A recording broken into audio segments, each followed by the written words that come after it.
اچھا دادی، میں اسکول جا رہی ہوں۔ آپ اپنی دوائی وقت پر لے لینا۔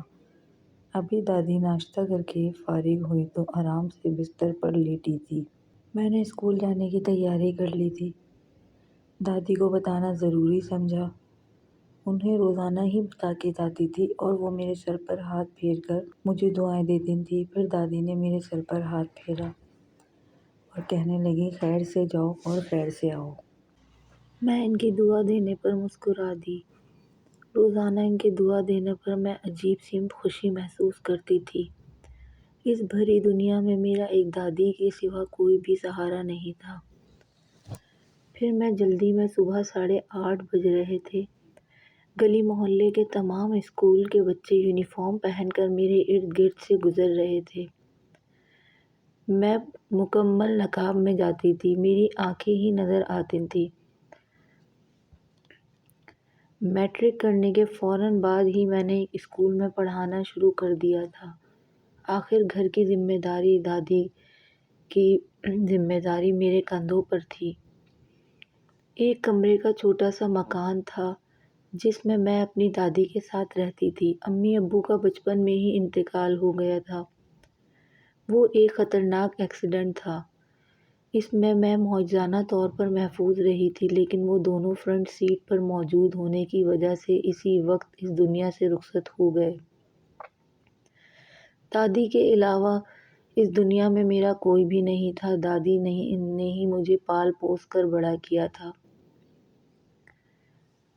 دادی نے مجھے ایک کریانے کی چھوٹی سی دکان سے پالا تھا۔ وہ اسی سے گھر چلاتی تھی، لیکن اب ان کی ہمت جواب دے گئی تھی۔ جو ان کے بیٹے بہو کو کھو دینے کا صدمہ انہیں وقت سے پہلے بوڑھا کر گیا تھا۔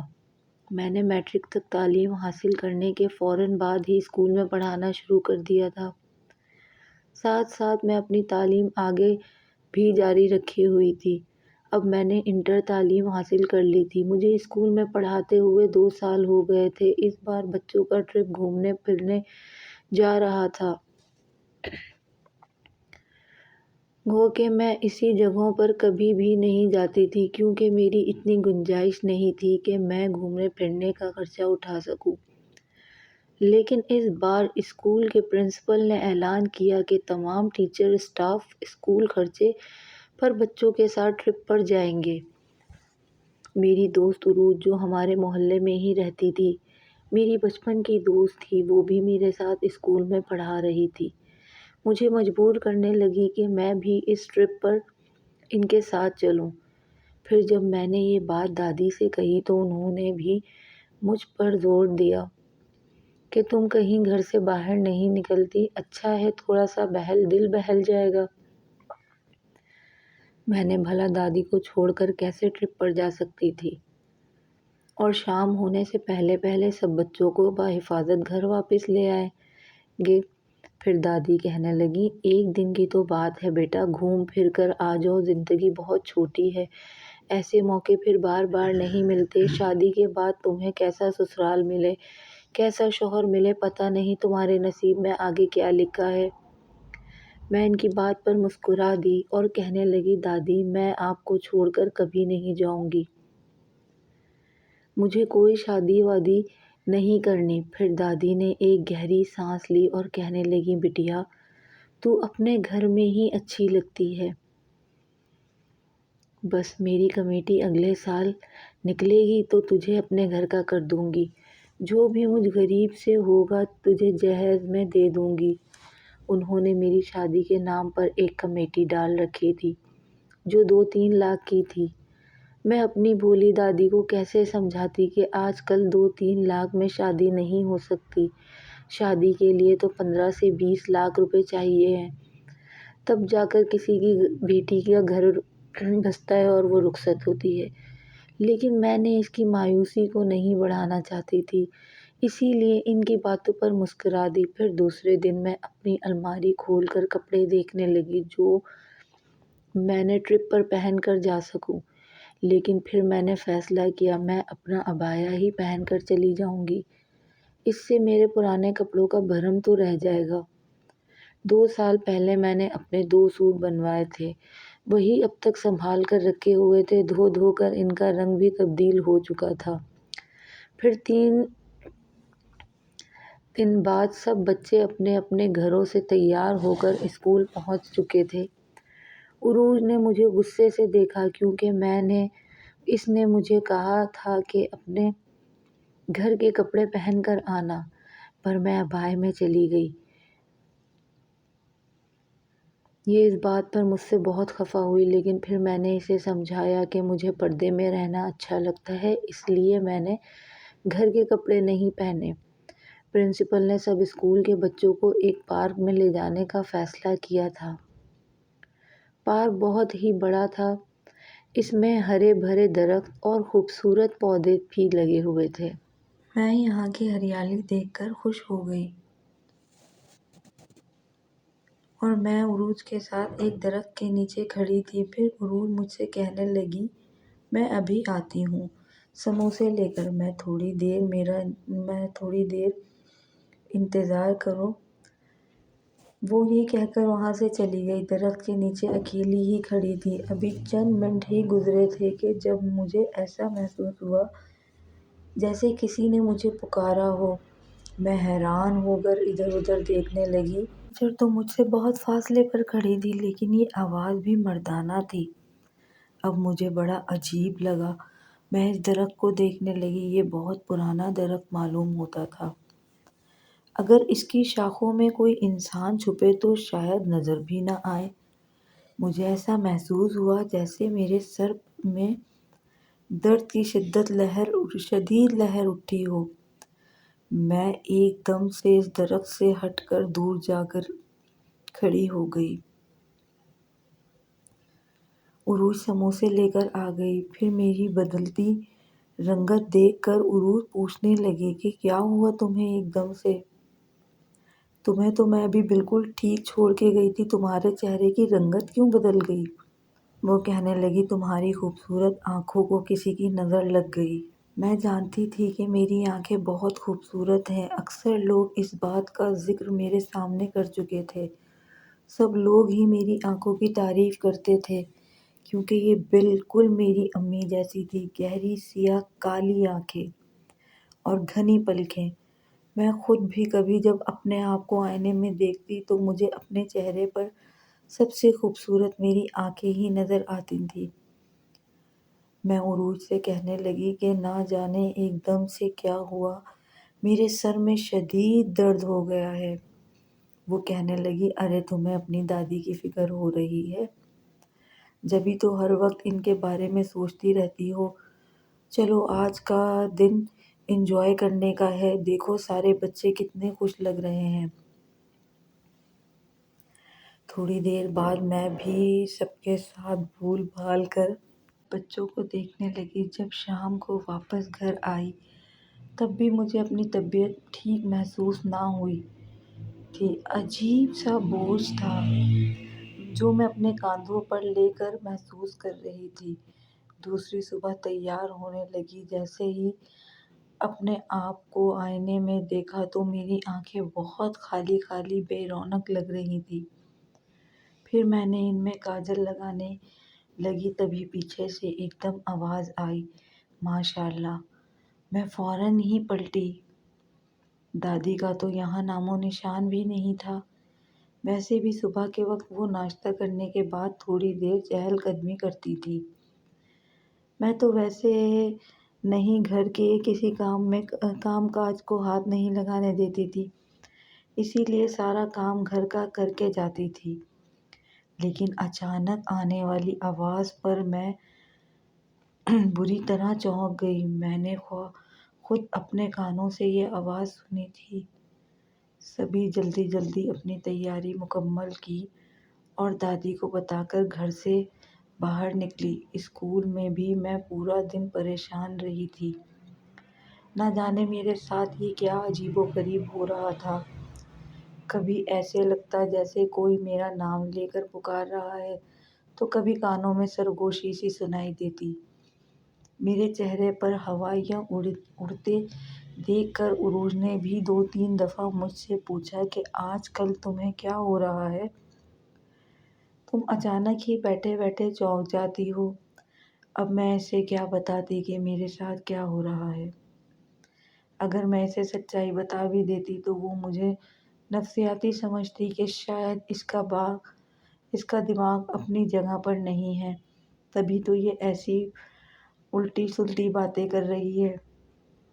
اس لیے میں نے اسے ٹال دیا، حالانکہ وہ میری بچپن کی دوست تھی، میرا ہر راز سے واقف، اور میں بھی اس کے گھر کے حالات اچھی طرح جانتی تھی۔ وہ بھی میری طرح ایک غریب گھر سے تعلق رکھتی تھی۔ اس کا باپ سبزیوں کا ٹھیلا لگاتا تھا۔ اس کی بدقسمتی یہ تھی کہ ان کے سر پر کوئی بڑا بھائی نہیں تھا۔ وہ 5 بہنیں تھیں، جبکہ عروج کا نمبر ان میں سے تیسرا تھا، اور 2 بڑی جوان بہنیں پہلے ہی اس کے گھر میں بیٹھی تھیں۔ وہ اکثر اپنے گھر کے حالات پر پریشان رہتی تھی۔ اب میں لا کی صورتحال جانتی تھی، لیکن پھر کچھ نہ کچھ ایسا ہو جاتا تھا کہ میں خوف زدہ ہو رہی تھی۔ دادی کو بھی کچھ نہ بتانا۔ اگر دادی کو یہ سب بتا دیتی تو وہ خواہ پریشان ہو جاتی اور کہتی کہ شاید مجھے کسی چیز کے اثرات ہو گئے ہیں۔ اکثر ہی اب رات کو سوتے تو ایسا محسوس ہوتا جیسے کوئی مجھے دیکھ رہا ہے۔ اسی احساس کے تحت میری آنکھیں کھل جاتی۔ اسی احساس نے مجھے کبھی پریشان نہ کیا، نہ ہی خوفزدہ کیا تھا۔ ہاں، لیکن کسی کی موجودگی کا یہ احساس بہت خوفناک تھا۔ اگلے دن میں اسکول میں خاموش بیٹھی تھی۔ جب عروج اکثر میرے سامنے بیٹھ گئی، وہ ہمیشہ ہی ہنستی مسکراتی رہتی تھی، لیکن آج اس کی سنجیدگی دیکھنے والی تھی۔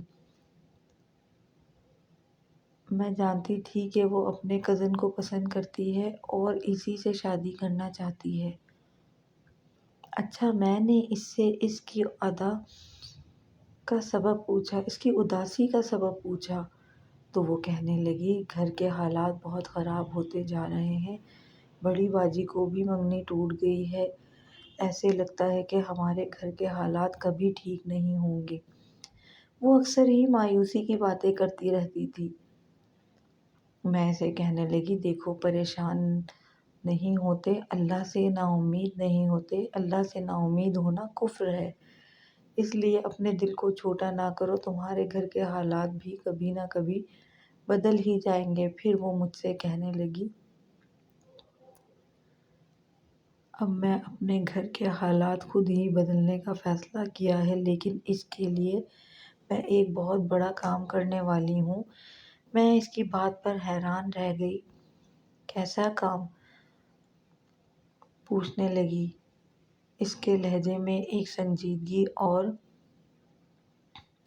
ناکامی کا احساس تھا۔ دیکھتے ہوئے کہنے لگی، اتنے دنوں سے مجھے معلوم ہی نہیں تھا کہ ہمارے علاقے میں ایک عامل رہتے ہیں۔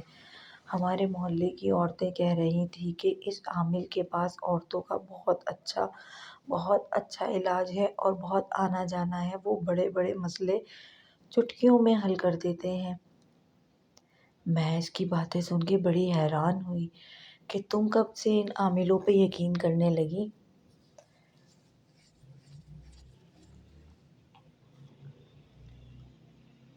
عروج، بھلا آج کل کون ایسی باتوں کو مانتا ہے؟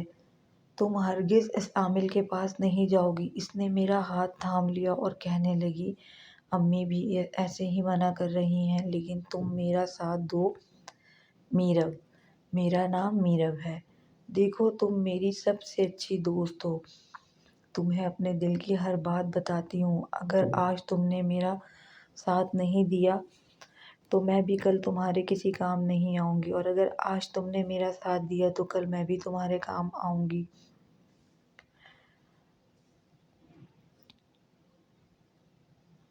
کھڑی ہو جاؤ گی تو اپنے دل کی بات کسی کو نہیں بتاتی ہو سوائے تمہارے۔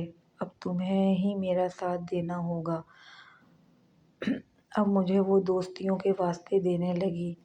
اس بات اس کی بات سن کر میں مجبور ہو گئی اور کہنے لگی، اچھا ٹھیک ہے، میں تمہارے ساتھ چلنے کے لیے تیار ہوں، لیکن تم کس وقت اس عامل کے پاس جاؤ گی؟ وہ میری بات سن کر خوش ہو گئی، پھر کہنے لگی، میں کل عصر کے بعد تمہارے گھر آ جاؤں گی، پھر ہم دونوں مل کر اس عامل کے پاس چلیں گے۔ دیکھو، کسی کو بھی اس بارے میں پتہ نہیں چلنا چاہیے، نہ ہی تمہاری دادی کو اور نہ ہی میرے گھر والوں کو۔ یہ بات بہت عجیب تھی، لیکن پھر میں نے اس کی دوستی کے خاطر مجبور ہو گئی، اور دوسرے دن میں کچھ گھبرا رہی تھی۔ دادی سے میں نے آج تک کوئی بات نہیں چھپائی، لیکن عروج سے بھی کوئی دھوکہ نہیں کر سکتی تھی۔ میں نے دادی کو اس کے بارے میں بتا دیا ہے کہ اس نے مجھے سختی سے تنبیہ کیا ہے۔ پھر دوسرے دن وہ اپنے وعدے کے مطابق عصر کے بعد میرے گھر پہنچ گئی تھی۔ میں نے عبایا پہننے لگی تو اس نے عبایا پہننے سے منع کر دیا اور کہنے لگی، ارے نزدیک ہی تو ہے، بس یوں گئے اور یوں آئے، تمہاری دادی تو ویسے بھی سو رہی ہیں۔ اب جلد بازی میں نے اپنی چادر پہن لی جو کہ کالے رنگ کی تھی۔ ہم دونوں نکل کر اس گلی سے ہوتے ہوئے عامل کے آستانے کی طرف جانے لگے۔ میں آج پہلی بار اس کے آستانے پر جا رہی تھی۔ ایسا لگ رہا تھا جیسے عروج مجھ سے پہلے بھی کافی دفعہ اس کے آستانے پر جا چکی ہے، کیونکہ اسے سارا راستہ معلوم تھا، جبکہ میرے لیے یہ جگہ بالکل انجان تھی۔ بھلے ہی میں اس علاقے میں پلی بڑھی تھی، لیکن مجھے کچھ راستے نہیں آتے تھے۔ میں یہاں کے سارے راستوں سے واقف نہ تھی۔ وہ مجھے بالکل ہی آخری کونے میں لے آئی اور یہ عجیب، ویران اور سنسان سی جگہ تھی۔ میں نے دیکھا اور ایک آستانہ بنا ہوا تھا جس کے باہر ایک آدمی کھڑا تھا۔ عورتوں کی ایک بھیڑ وہاں جمع تھی۔ پھر عروج سرگوشی میں کہنے لگی، وہ دیکھو، وہ آستانہ ہے، تم دیکھ رہی ہو کتنی عورتیں ہیں وہاں پر، ہر کوئی اپنا کام کروانے کے لیے اس عامل کے پاس آتی ہے۔ مجھے بڑا عجیب لگا تھا، لیکن کیا کرتی، دوستی کے خاطر مجبور ہو گئی تھی۔ اگر عروج مجھ سے ناراض ہو جاتی تو میری جان پہ بن آتی تھی۔ اس لیے میں بھی ان عورتوں کی بھیڑ میں جا کھڑی ہو گئی۔ کافی دیر بعد عروج کا نمبر آیا تو میں پھر اس کے ساتھ اندر چلی گئی۔ لال آنکھوں والا وہ عامل خطرناک حد تک ڈراؤنا تھا۔ پھر عروج اسے اپنے گھر کے مسائل بتانے لگی، لیکن وہ بات عروج سے کر رہا تھا اور اپنی لال آنکھوں سے مسلسل مجھے گھورے جا رہا تھا۔ میں سر جھکا کر بیٹھی رہی۔ سچ بات تو یہ تھی کہ مجھے یہاں آ کر بالکل اچھا نہیں لگا تھا۔ میں جلد سے جلد اٹھ کر یہاں سے بھاگ جانا چاہتی تھی۔ پھر جیسے ہی ہم دونوں اٹھ کر باہر آنے لگے، تبھی اس نے عروج کو پکارا اور کہنے لگا، اگلی دفعہ جب آؤ اپنی اس دوست کو ضرور لے آنا، اور ہاں، پورے 3 دن بعد تمہیں اس آستانے پر ضرور آنا ہوگا۔ عروج بڑی فرما برداری سے عامل سے کہنے لگی، جی بابا جی، کیوں نہیں، ہم ضرور آ جائیں گے۔ یہ کہہ کر وہ باہر چلی آئی تھی۔ میں نے دیکھا اس کے چہرے پر ایک خوشی تھی جیسے اسے نہ جانے کیا مل گیا ہو، لیکن مجھے وہاں جا کر بہت عجیب سا محسوس ہو رہا تھا۔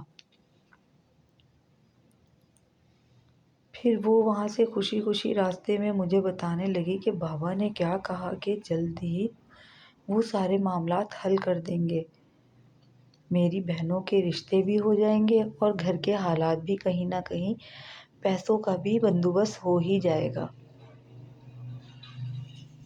میں اب چاہتی ہوں کہ بس جلد سے جلد عامر سے میری منگنی ہو جائے۔ ایسا نہ ہو کہ اس کی ماں اس کا رشتہ کہیں اور طے کر دے۔ وہ مستقبل کے منصوبے بنا رہی تھی، لیکن میں نے دل میں سوچ لیا تھا کہ میں آئندہ اس عامل کے آستانے پر نہیں آؤں گی۔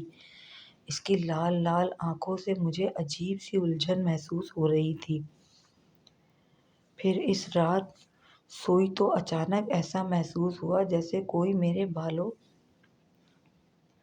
میں انگلیاں پھیر رہا ہو۔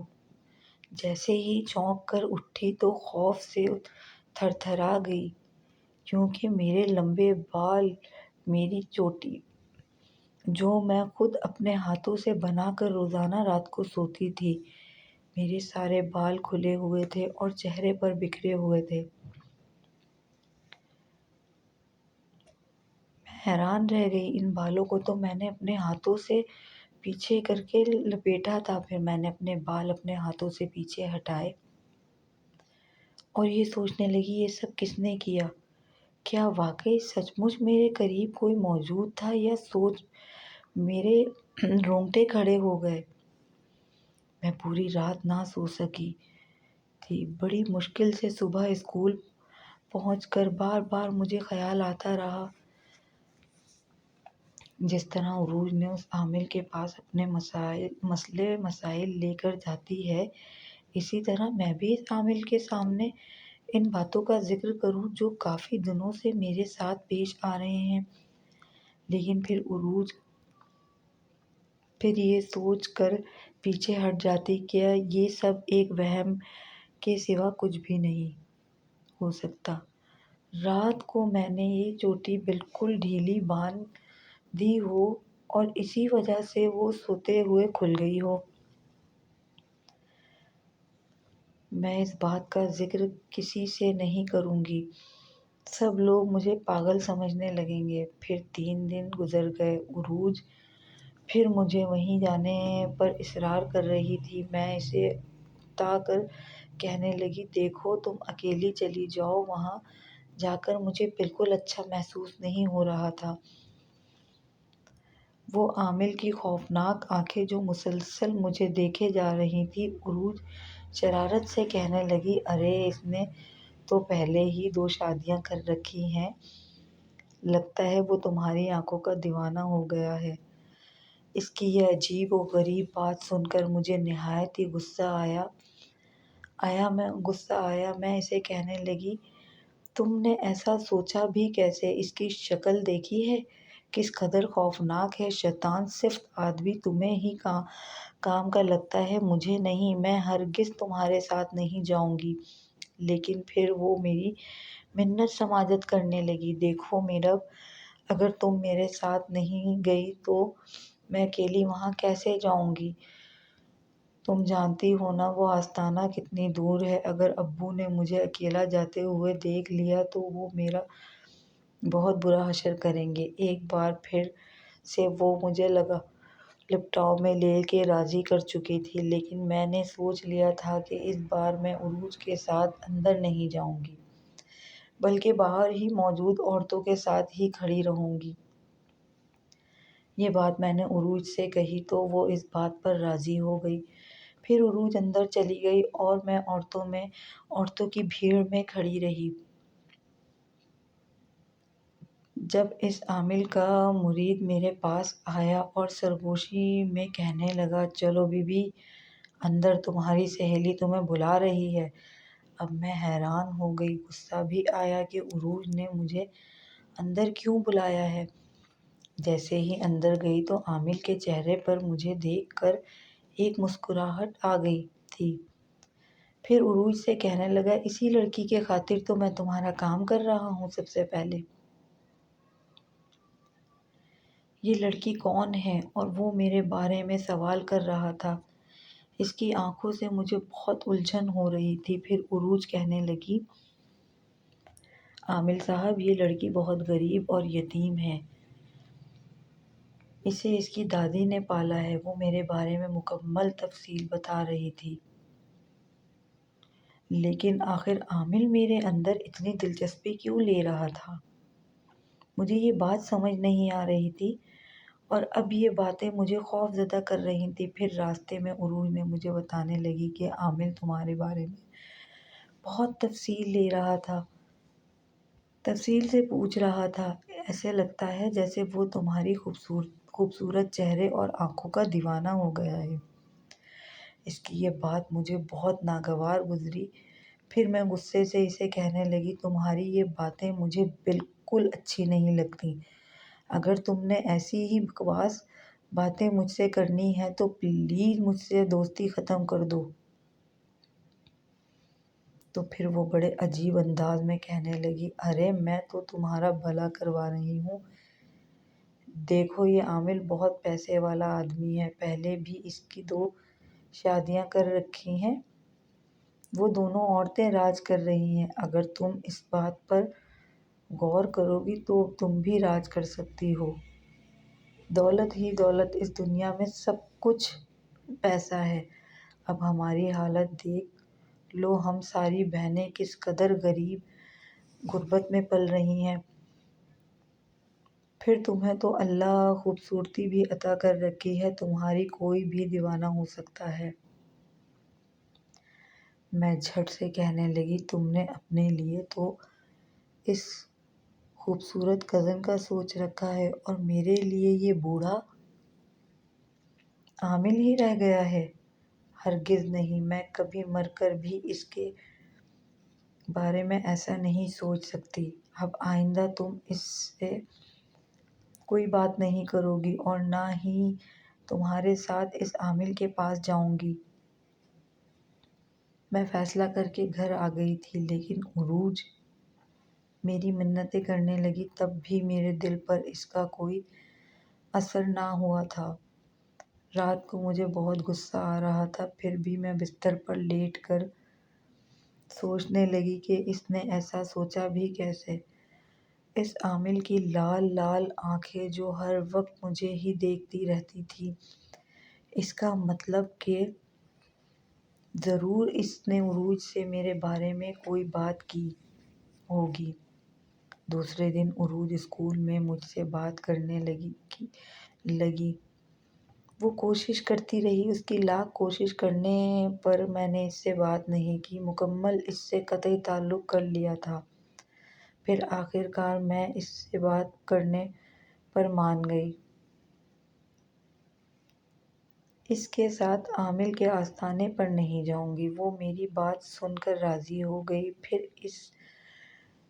پھر ابھی 2-3 مہینے ہی گزرے تھے، صرف ایک دن میں حیران رہ گئی۔ اس دن عروج اسکول آئی تو اس کے ہاتھ میں اپنی بہنوں کی شادی کے کارڈ تھے۔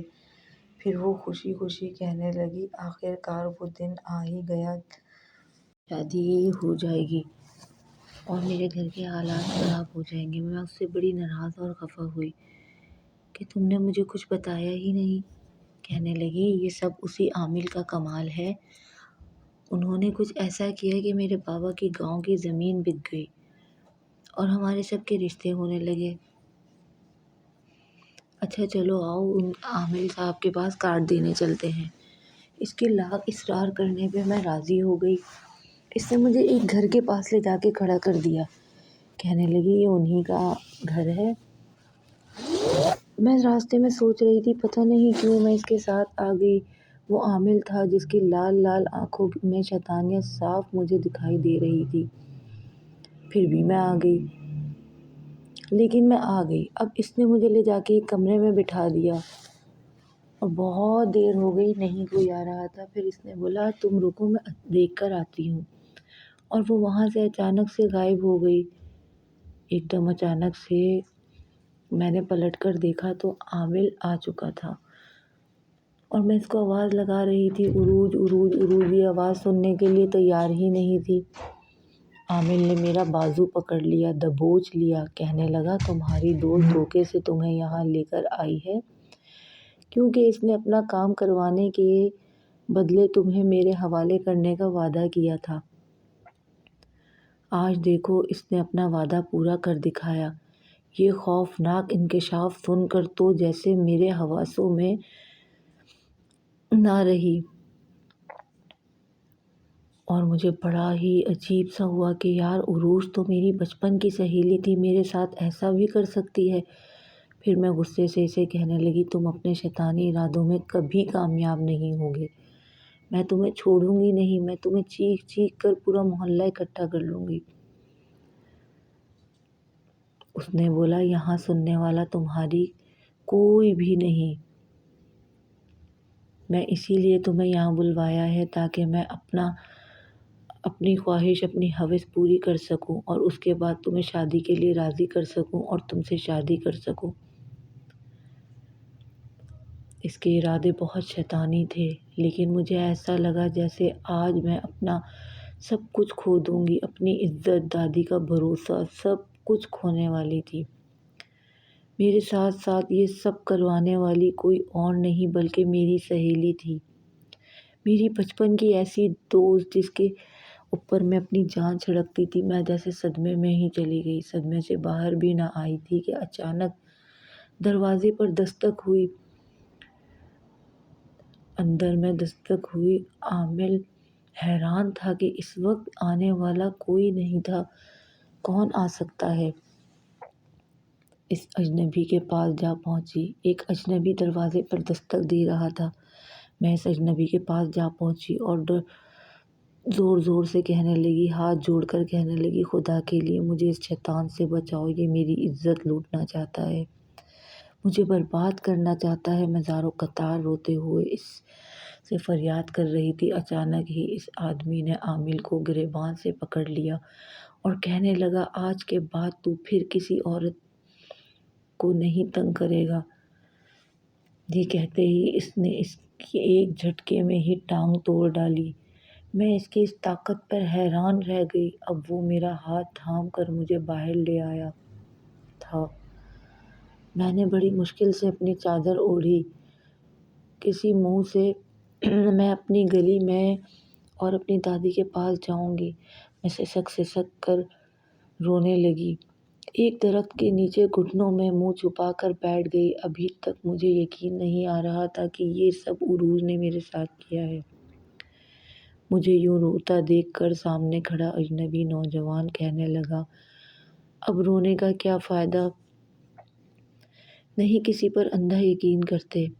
میں اس بات سن کر سسک اٹھی اور روتے ہوئے کہنے لگی، اگر تم اس وقت پر نہیں پہنچتے تو شاید آج میری عزت برباد ہو جاتی۔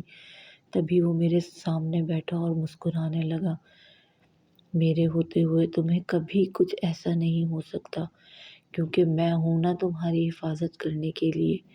وہ بڑا عجیب بندہ تھا، مسکرایا تھا۔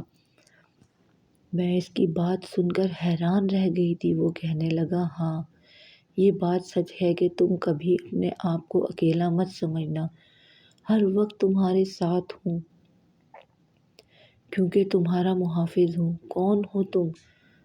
مجھے کیسے جانتے ہو؟ اب میں حیران تھی۔ پھر وہ کہنے لگا، اس کے لیے تمہیں میری پوری بات سننی پڑے گی، وعدہ کرو کبھی مجھ سے خوف زدہ نہیں ہوگی۔ میری حقیقت جاننے کے باوجود بھی میں نے اس سے وعدہ کر لیا تھا۔ تبھی اس نے رخ موڑ لیا اور کہنے لگا، میں وہ دن کیسے بھول سکتا ہوں جب تم ایک درخت کے نیچے کھڑی تھی۔ اس دن پہلی بار میں نے تمہارا چہرہ دیکھا تھا، تمہاری حسین آنکھیں دیکھ کر میں ان پر عاشق ہو گیا۔ آج سے نہیں، تب سے ہی میں تمہارے پیچھے دیوانہ ہوں۔ تمہیں پہلی دفعہ دیکھ کر تمہارے سامنے آیا ہوں، لیکن میری محبت کا آغاز تو اسی دن ہو گیا تھا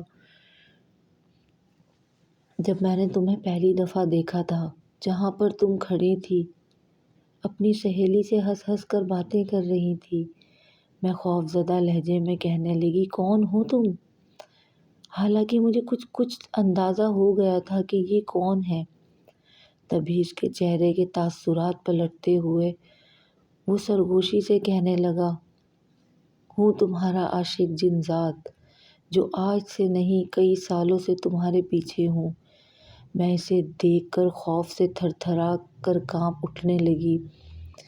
مجھے ڈرتے دیکھ کر وہ کہنے لگا، گھبراؤ مت، میں کبھی بھی تمہیں کوئی نقصان نہیں پہنچاؤں گا، ہمیشہ تمہاری حفاظت کروں گا۔ میں تمہارا محافظ ہوں، نہ کہ کسی بری نیت سے تمہارے قریب آیا ہوں۔ جب بھی تم اس شیطان عامل کے پاس جاتی تھی، میں تمہیں اس سے روکنا چاہتا تھا، کئی بار تمہارے کان میں سرگوشی کی، لیکن تم اس بات کو محسوس نہ کر سکی۔ لیکن اب بھی میں نے جان لیا تھا کہ یہ عامل تمہارے ساتھ کیا کرنے والا ہے، اور وہ تمہاری دوست کسی ارادے سے تمہیں یہاں سے لے کر آئی ہے۔ اب تمہیں فکر کرنے کی ضرورت نہیں، میں ہمیشہ تمہارے پاس موجود رہوں گا۔ آخر کو میں ایک جن ذات ہوں، کسی کی نظروں میں آئے بنا ہی تمہاری حفاظت کروں گا۔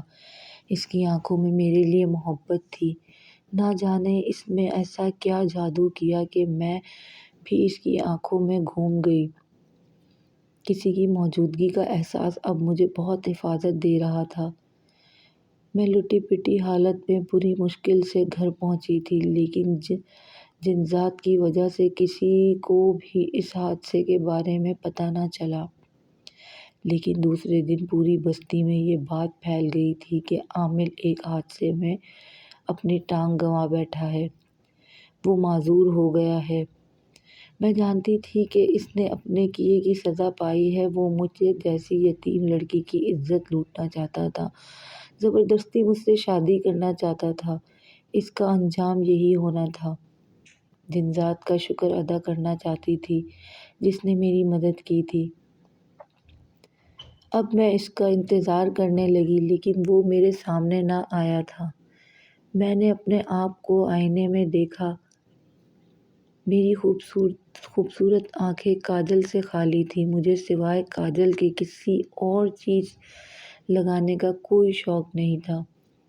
میں ابھی کاجل لگا ہی رہی تھی جب مجھے اپنے پیچھے سرگوشی سنائی دی۔ ماشاءاللہ، کسی قدرت خوبصورت آنکھیں ہیں تمہاری۔ ایک دم سے میں پلٹی، اپنے سامنے موجود جن ذات کو دیکھ کر حیران رہ گئی۔ پھر میں اس سے دنیا جہان کی باتیں کرنے لگی۔ اس سے کہنے لگی کہ تم نے جو مجھے تحفظ کا احساس دلایا ہے وہ بہت قیمتی ہے۔ تمہارے ہوتے ہوئے اب کسی سے کوئی ڈر نہیں۔ میں ایک یتیم لاوارث لڑکی ہوں۔ میری بوڑھی دادی جیسے میری بہت فکر ہے۔ اگر اسے وہ عامل والی بات پتہ چل جاتی تو نہ جانے ان کی آج بڑھاپے میں کیا حالت ہوتی۔ نہ صرف تم نے میری عزت اور جان بچائی ہے، بلکہ میری دادی کی عزت کا بھی بہت خیال رکھا ہے۔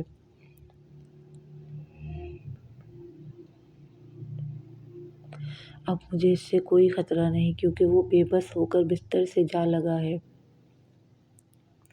تبھی جن ذات نے میرے بالوں کو چھوا، بڑے پیار سے کہنے لگا، میں ہمیشہ تمہاری حفاظت کروں گا، اپنی جان سے بھی بڑھ کر۔ وہ پوری رات میری بہت خوبصورت گزری تھی۔ مجھے ایسا لگا جیسے میں اکیلی نہیں، بلکہ جن زادے کی محبت میرے ساتھ ساتھ ہے۔ دوسرے دن میں پورے اعتماد سے اسکول گئی تھی۔ بچوں کو پڑھاتے تبھی میری نظر عروج پر پڑی۔ وہ مجھ سے نظریں چرا رہی تھی، لیکن میں نے اسے دیکھ کر نفرت سے منہ پھیر لیا۔ اب میں اس کی شکل بھی نہیں دیکھنا چاہتی تھی۔ بریک میں وہ میرے پاس آئی، لیکن میں نے اسے سختی سے منع کر دیا کہ آئندہ اسے مجھ سے بات کرنے کے لیے ضرورت نہیں ہے۔ اگر تم نے دوبارہ میری طرف دیکھا یا میرے پاس آنے کی کوشش کی تو میں پرنسپل سے تمہارے بارے میں شکایت کروں گی۔ جو کچھ تم نے میرے ساتھ کیا ہے اس کے بعد میں تمہاری شکل بھی نہیں دیکھنا چاہتی۔ وہ مایوس ہو کر چلی گئی۔ تبھی اس رات جن ذات میرے پاس آیا اور کہنے لگا، اگر تم کہو تو میں اس لڑکی سے تمہارا بدلہ لینے کے لیے تیار ہوں۔ اس نے تمہارے ساتھ بہت بڑا دھوکہ کیا ہے، لیکن میں نے اسے منع کر دیا اور کہنے لگی کہ جو کسی کے ساتھ برا کرتا ہے ہمیشہ خدا اس کے لیے سزا اسے ضرور دیتا ہے۔ مجھے اپنے خدا پر پورا بھروسہ ہے۔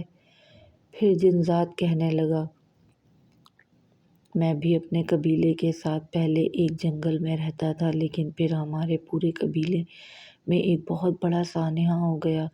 وہاں پر ایک طوفان آیا تھا، ایسا طوفان جس نے ہر چیز کو اپنے ساتھ صفا ہستی سے مٹا دیا۔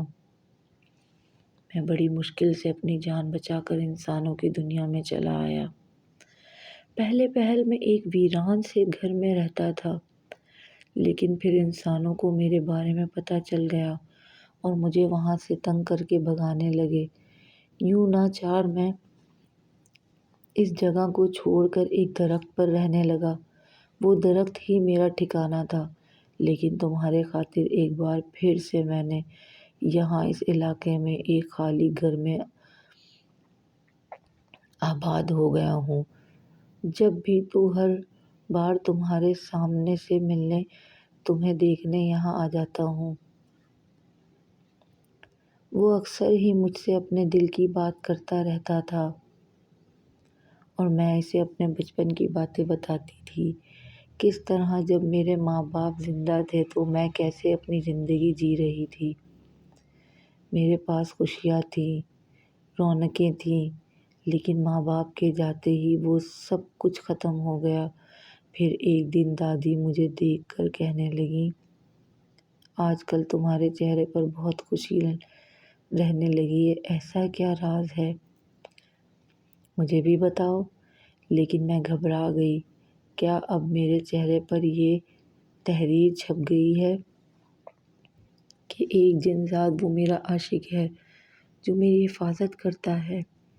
اس نے جس طرح سے عامل سے میری عزت بچائی تھی، اس کے بعد سے میرے دل میں اس کے لیے محبت پیدا ہو گئی تھی۔ پھر ایک رات وہ میرے پاس آیا اور کہنے لگا، تمہیں ایک جگہ لے کر جانا چاہتا ہوں۔ وہ جگہ ایسی ہے جو تم نے خواب میں بھی نہیں دیکھی ہوگی۔ آؤ میرے ساتھ۔ مجھے اس کے اوپر مکمل بھروسہ تھا کہ وہ مجھے کبھی کوئی نقصان نہیں پہنچائے گا۔ میں اس کے ساتھ اس گھر سے باہر گئی۔ وہ دن تھا جب میں اس جن ذات کے ساتھ گھر سے باہر نکلی تھی، لیکن وہ جہاں مجھے لے کر آیا، اس جگہ کو دیکھ کر میں حیران رہ گئی۔ یہ ایک خوبصورت جزیرہ تھا۔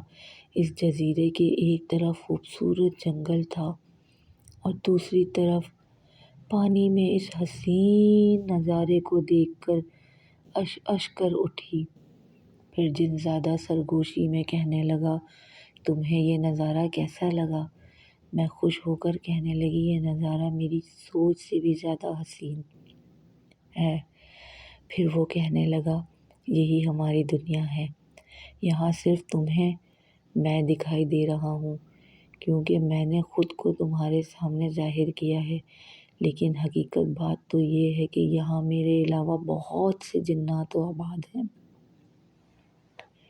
کیا تم انہیں دیکھنا چاہتی ہو؟ میں خوش ہو کر کہنے لگی، کیوں نہیں، میں انہیں دیکھنا چاہتی ہوں، اور جن ذات بھی جو یقیناً تمہارے جیسی ہی دکھتی ہوگی۔ پھر اچانک ہی اس نے ایک آواز لگائی تو وہاں موجود سارے جنات مجھے دکھائی دینے لگے۔ میں حیران رہ گئی۔ وہ سینکڑوں جنوں کی تعداد میں وہاں آباد تھے۔ ان میں بچے بھی تھے اور جوان بھی، جنزادیاں بھی تھیں اور عورتیں بھی، جو مجھے بہت خوش ہو کر دیکھ رہی تھیں۔ ان کی نظروں میں میرے لیے محبت تھی۔ پھر جنزاد نے مجھے اپنے قبیلے کا کھانا بھی کھلایا، جو بہت لذیذ ذائقے دار تھا۔ ایسا لگ رہا تھا جیسے میں کسی اور دنیا میں جی رہی ہوں۔ پھر وہ مجھے لے کر ایک باغ میں آ گیا۔ میں موجود خوبصورت پھل فروٹس دیکھ کر میرے منہ میں پانی آ گیا تھا۔ دوسری طرف وہاں پر خوبصورت پھول بھی تھے۔ پھر جنزاد نے ایک گلاب کا پھول لیا اور میرے بالوں میں سجا دیا۔ جزیرے کے قریب جھیل کے پانی میں مجھے اپنا عکس صاف دکھائی دے رہا تھا۔ میرا خوبصورت چہرہ بھی حسین لگ رہا تھا۔ میں جھک کر اپنے آپ کو دیکھ رہی تھی کہ اچانک میرا پیر پھسلا اور میں اسی جھیل کے پانی میں گر گئی۔ مجھے بری طرح جھنجھوڑ کر اٹھایا دادی تھا۔ میں نے دیکھا میرے سامنے دادی تھی۔ دادی کی آنکھوں میں خوف کی تھی۔ وہ غصے سے کہنے لگی، کیا چیخ چیخ کر مجھے پریشان کر رہی ہے؟ کیا کوئی برا خواب دیکھا ہے تم نے؟ میں حیران رہ گئی، یہ کیسا عجیب سا خواب تھا؟ نہیں، یہ تو میرے ساتھ حقیقت میں ہوا تھا۔ یہ خواب تھا تو بہت خوبصورت تھا، لیکن پھر میں جھیل میں کیوں گر گئی تھی؟ مجھے اس بات کا سمجھ نہیں آ رہا تھا۔ پورا دن میرے ذہن پر ایک بوجھ سا رہا۔ اس دن میں نے اسکول کی بھی چھٹی کر لی تھی۔ میں دادی کے ساتھ مل کر سبزی بنا رہی تھی جب دادی کہنے لگی، بیٹا تو اس سے ایک بات کرنی ہے۔ دراصل کل امام صاحب کی بیوی آئی تھی۔ وہ اپنے بیٹے کے لیے تیرا ہاتھ مانگ رہی تھی۔ میں دادی کی بات سن کے حیران رہ گئی۔ ایسا تو میں نے کبھی سوچا بھی نہ تھا۔ دادی کو چھوڑ کر کسی دوسرے گھر رخصت ہو کر چلی جاؤں گی؟ میں نے انہیں صاف منع کر دیا اور کہنے لگی کہ میں ہرگز شادی نہیں کرنا چاہتی، کیونکہ میں ساری زندگی آپ کے ساتھ رہنا چاہتی ہوں۔ دادی میری بات سن کر ہنسنے لگی اور بولی، پاگل لڑکی، زندگی بھلا کتنی ہوگی میری؟ 2-4 سال اور جی لوں گی۔ اس کے بعد تو نے اپنی زندگی اکیلے ہی گزارنی ہے، اس لیے میں مرنے سے پہلے میری شادی کرنا چاہتی ہوں۔ میں جانتی تھی کہ ہمارے علاقے کا امام مسجد کی کس قدر معزز شخصیت ہے، اور ان کا بیٹا بھی حافظ قرآن تھا۔ وہ اسی علاقے کے مدرسے کا نگران تھا۔ میری خوش نصیبی تھی کہ اس لڑکے سے میرا رشتہ آیا تھا۔ میں نے سوچا، پہلے میں ایک بار جنات کی رضامندی لے لینا چاہتی ہوں۔ پھر اس میں رات کا انتظار کر رہی تھی جب مجھے سیڑھیوں پر بیٹھا ہوا ایک کالا ہیولا نظر آیا۔ میں نے دور سے ہی دیکھ لیا تھا کہ وہ جنات ہے، لیکن آج اس کے چہرے پر اتنی اداسی کیوں ہے؟ مجھے جیسے ہی اس کے قریب جانے لگی، اچانک وہ اٹھ کر اوپر چھت پر چلا گیا۔ میں اس کے پیچھے پیچھے چلی آئی تھی، تبھی اس نے رخ موڑا۔ میں نے دیکھا وہ آنسوؤں سے رو رہا تھا۔ روتے ہوئے دیکھ کر میں ایسے گھبرا گئی۔ بولا، تم شادی کر لو، کیونکہ میں ساری زندگی تمہارے ساتھ نہیں رہ سکتا۔ تمہاری شادی ہو جائے گی تو تمہیں تحفظ بھی مل جائے گا اور میں بھی محبت۔ میں اس کے منہ سے یہ بات سن کر حیران رہ گئی۔ پھر کہنے لگی، اگر تم میری شادی سے خوش نہیں ہو تو میں ہرگز شادی نہیں کروں گی۔ میں ساری زندگی تمہارے ساتھ رہ کر گزار لوں گی۔ تبھی وہ میری بات سن کر مسکرایا اور کہنے لگا، جب تم اکیلے اس گھر میں رہو گی تو لوگ تمہارا جینا دشوار کر دیں گے، اور ہماری دنیا تو تم دیکھ ہی چکی ہو۔ تم وہاں پر 1-2 دن سے زیادہ نہیں رہ سکتی۔ اس لیے تمہاری اپنی زندگی آگے بڑھانا چاہیے۔ میری دعا ہے کہ تم ہمیشہ خوش رہو۔ تم اسی لڑکے سے شادی کر لو، وہ بالکل تمہارے جیسا ہے۔ وہ مسکرا کر مجھے دیکھتا میرے سامنے سے غائب ہو گیا تھا۔ میں حیران اور پریشان کھڑی رہ گئی، لیکن اگلے ہی دن دادی نے رشتے کے لیے ہاں کر دی تھی۔ پھر 2-4 دن بعد میری منگنی ہو گئی اور شادی 3 مہینے بعد طے پائی۔ میں بہت پریشان تھی کہ دادی کا خیال کون رکھے گا؟ اگر میری شادی ہو جائے گی تو وہ بالکل اکیلی ہو جائیں گی۔ پھر میں نے کافی دن تک جنات کا انتظار کرتی رہی، لیکن وہ میرے سامنے نہ آیا۔ شادی میں 1 ہفتہ ہی باقی تھا جب عروج مجھ سے ملنے آئی۔ ابھی تک اس کی شادی نہ ہوئی تھی۔ اس کے منگیتر نے بھی منگنی توڑ دی تھی، دوسری لڑکی سے شادی کر لی تھی۔ شاید اسی خود غرضی اور لالچی لڑکیوں کا ایسا ہی انجام ہوتا ہے۔ میں نے نفرت سے اسے دیکھ کر منہ پھیر لیا۔ اس نے میرے سامنے ہاتھ جوڑ کر معافی مانگی، لیکن میں نے اسے معاف نہ کیا۔ ایسی دوستوں سے تو انسان بے دوست ہی اچھا ہے۔ جس طرح میں نے غلطی کی تھی۔ میں نہیں چاہتی تھی کہ کوئی اور لڑکی بھی ایسی غلطیاں کرے۔ وہ مایوس ہو کر اس گھر سے چلی گئی۔ پھر شادی کا دن بھی آن پہنچا۔ میں لال جوڑا پہن کر کمرے میں بیٹھی تھی، اپنے آپ کو آئینے میں دیکھنے لگی۔ تبھی میرے کانوں میں ایک سرگوشی سنائی دی، ماشاءاللہ۔ میں نے ادھر ادھر دیکھا، یہ جن ذات کی آواز تھی تو کیا وہ میرے پاس ہی موجود ہے؟ لیکن اس نے اپنے آپ کو میرے سامنے ظاہر کیوں نہیں کیا؟ میں اس بات پر حیران تھی۔ اب میں رخصت ہو کر اپنے گھر آ گئی تھی، وہ گھر جو میرے شوہر کا تھا۔ میرا شوہر ایک نہایت ہی نیک اور محبت کرنے والا انسان تھا۔ اس نے میری زندگی کی ساری کمی پوری کر دی، مجھے تحفظ دیا، محبت دی اور میری ادھوری ذات کو مکمل کر دیا۔ دادی اب بھی تنہا اپنی زندگی گزار رہی تھی۔ میں ہر وقت ان کے لیے پریشان رہتی تھی۔ ایک دن دادی سے ملنے گئی تو پورا گھر صاف ستھرا دیکھ کر حیران رہ گئی۔ پھر دادی سے اس بات کا پوچھا تو وہ کہنے لگی، ارے میں نہیں جانتی، بس رات کو کوئی چپکے سے آتا ہے اور پورا گھر صفائی ستھرائی کر کے چلا جاتا ہے۔ بس مجھے سرگوشی میں کہتا ہے کہ اپنے آپ کو اکیلا مت سمجھنا، آپ کی حفاظت کرنے کے لیے میں ہوں، بس جو بھی کام ہو مجھے حکم دیجیے گا، کہہ کر وہ یہاں سے چلا جاتا ہے۔ میں فوراً ہی سمجھ گئی، میرا دل دھک سے رہ گیا۔ وہ جن ذات ہی ہے، میرے جانے کے بعد دادی کا مکمل خیال رکھتا ہے، انہیں میری غیر موجودگی کا احساس نہیں ہونے دیتا۔ بلا شبہ وہ نہایت مہربان اور نیک ہے۔ بے اختیار اس کی یاد میں میری آنکھ سے آنسو نکل گئے۔ شادی کے بعد سے وہ ابھی تک میرے سامنے نہیں آیا۔ شاید یہی سوچتا ہوگا کہ کہیں پھر سے وہ میرے سامنے آ گیا تو میں اس کے عشق میں گرفتار نہ ہو جاؤں، کیونکہ اب میں ایک شادی شدہ لڑکی تھی۔ لیکن آج بھی میں نے اس کے لیے آنسو نکال دیے، کیونکہ وہ میری پہلی محبت تھا۔ پر یہ مجھے یقین ہو چکا تھا کہ انسانوں اور جنوں کا کوئی میل ملاپ نہیں۔ اگر میری اسٹوری پسند آئی ہو تو میری اور اسٹوریاں سننے کے لیے میرے چینل کو لائک، شیئر اینڈ سبسکرائب کر دیجیے گا۔ اللہ حافظ۔